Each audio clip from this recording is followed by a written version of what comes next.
sudah bukan sesuatu yang susah untuk kita lihat. Di mana-mana manusia mengejar apa yang sebetulnya akan dia tinggalkan. Dan ujungnya adalah penyesalan.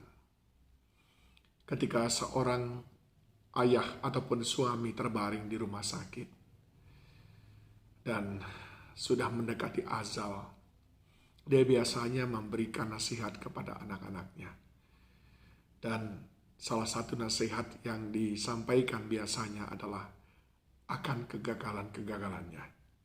Misalnya penyakitnya yang disebabkan oleh karena dia suka minum minuman keras, atau penyakitnya yang disebabkan oleh gaya hidup yang tidak baik. Maka itu yang dinasihatkan kepada anak-anaknya. Alkitab pun demikian, saudaraku.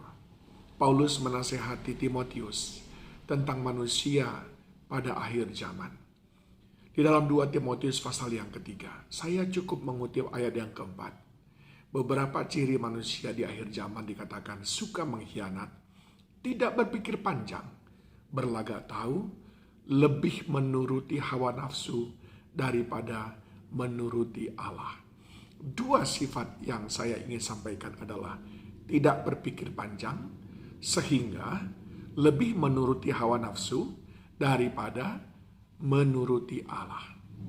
Saudaraku yang dikasihi Tuhan, di dalam Alkitab kita mengenal kisah tentang Yudas Iskariot.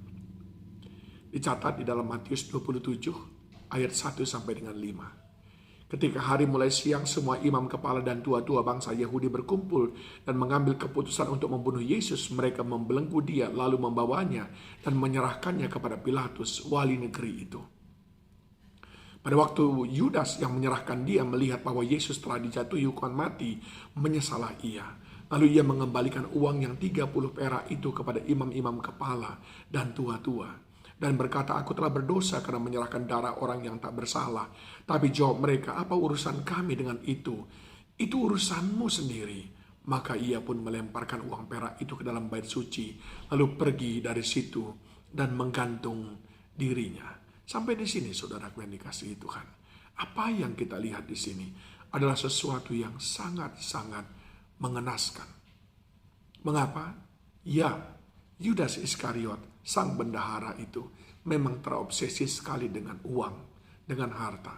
Bahkan Yesus disindirnya. Ketika Yesus diminyaki oleh Maria, maka dia berkata, mengapa dilakukan itu? Itu adalah pemborosan. Dan ditegur Yesus dia dengan berkata, orang susah akan selalu ada bersamamu.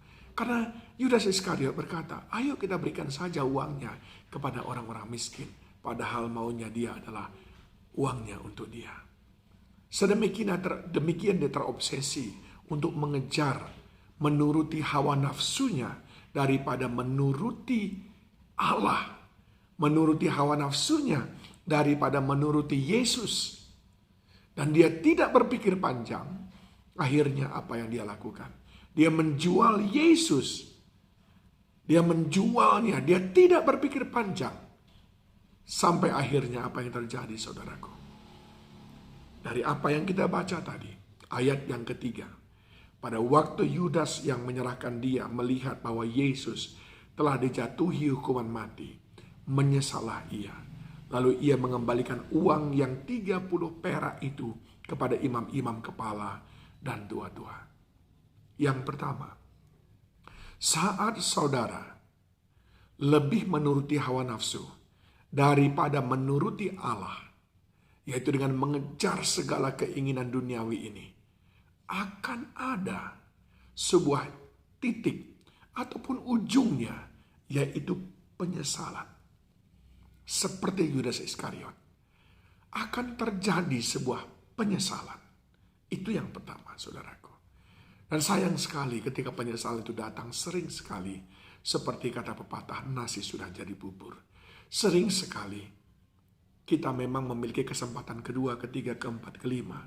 Tapi akan ada waktunya. Tidak ada lagi kesempatan untuk memperbaikinya. Dan yang kedua, saudaraku, dikatakan bahwa Yudas merasa bersalah. Lalu ia mengembalikan uang yang 30 perak itu kepada imam-imam kepala dan tua-tua. Uang 30 perak itu yang dia cari tadi. Tadinya dia merasa uang 30 perak itu luar biasa. Boleh saja Yudas orang yang paling kaya di antara para murid-murid. Boleh saja. Tapi akan tiba waktunya ketika dia melihat kebenaran. Ketika dia melihat ada hal yang lebih penting daripada uang 30 perak. Maka yang kedua, kita akan merasa semua capaian kita menjadi tidak bernilai. Sama seperti Yudas melihat uang 30 perak itu tidak ada nilainya. Kita akan sampai ke situ. Orang yang sudah terbaring di rumah sakit, dia berkata, "Nggak ada semua gunanya harta itu, nakku, kalau engkau mencarinya dengan cara yang berlebihan. Engkau bekerja terlalu keras. Engkau mengorbankan rumah tangga. Ketika suami istri sudah buyar, anak-anak sudah kena narkoba karena suami dan istri tidak berkomunikasi dengan baik. Akhirnya komentarnya apa? Aku salah mencari. Semuanya menjadi tidak ada arti. Apa gunanya pangkat jabatanku? Apa gunanya banyak depositoku? Keluarga aku berantakan. Anakku di penjara. Anakku direhabilitasi." Semua yang tadi kebanggaan-kebanggaan menjadi tidak berarti sama sekali. Akan tiba kita pada titik itu. Kalau kita lebih mengikuti hawa nafsu daripada mengikuti apa kata Tuhan. Dan yang ketiga yang paling bahaya. Ayat yang keempat, "Dan berkata, aku telah berdosa karena menyerahkan darah orang yang tak bersalah. Tapi jawab mereka, apa urusan kami dengan itu? Itu urusanmu." Maka ia pun melemparkan uang perak itu ke dalam bait suci. Lalu pergi dari situ dan menggantung diri. Yang ketiga, putus asa. Putus asa. Ketika kita menemukan mana sebetulnya yang penting, bagian apa sebetulnya yang benar, apa sebetulnya yang pantas untuk kita perjuangkan dan kita kejar, dan kita menyadari bahwa yang selama ini kita cari salah, saat itulah kita tidak lagi menemukan jalan untuk memperbaikinya. Maka di situ kita putus asa. Saudaraku yang dikasihi Tuhan, Markus 8 ayat 36 berkata, apa gunanya seorang memperoleh seluruh dunia, tapi ia kehilangan nyawanya.